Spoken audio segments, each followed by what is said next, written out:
देखो, ये एक घूमती हुई लोहे की डिस्क है। अगर तुम इसे अपनी उंगलियों से पकड़ लो तो ये धीरे धीरे रुक जाएगी। लेकिन अगर ये बहुत तेज घूम रही हो तो तुम्हारे हाथ की त्वचा जल जाएगी। तुम्हारे दिमाग में तुरंत एक आइडिया आता है। दो ब्रेक पैड्स लेते हो और उन्हें डिस्क के दोनों ओर से दबाते हो। डिस्क और पैड्स के बीच लगातार रगड़ होती है और धीरे धीरे डिस्क रुक जाती है। लेकिन अगर ये डिस्क बहुत ज्यादा तेज घूम रही हो तो सिर्फ हाथों की ताकत से इसे रोकना नामुमकिन है। फिर तुम्हारे अंदर का इंजीनियर जागता है। तुम सोचते हो, क्यों ना ब्रेक पैड्स के बाहर एक हाइड्रोलिक सिस्टम लगाया जाए। जैसे ही दबाव बढ़ाओ, पिस्टन ब्रेक पैड्स को कसकर पकड़ लेता है और लोहे की डिस्क रुक जाती है। अगर तुम इस पूरी व्यवस्था को किसी कार में लगाओ तो बधाई हो, तुमने ब्रेक कैलिपर का आविष्कार कर लिया है।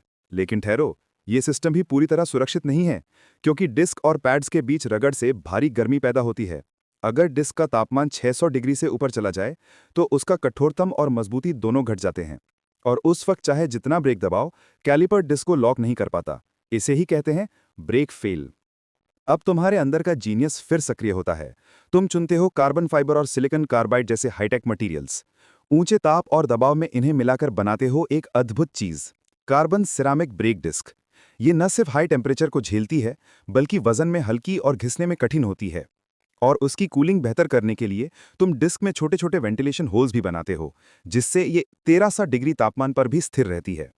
बधाई हो, तुमने सुपर कार्स और लग्जरी कारों का दिल जीतने वाला कार्बन सिरामिक ब्रेक सिस्टम बना लिया है, जो न सिर्फ गाड़ी को सुरक्षित बनाता है, बल्कि उसकी स्पीड और कंट्रोल दोनों को शानदार बना देता है।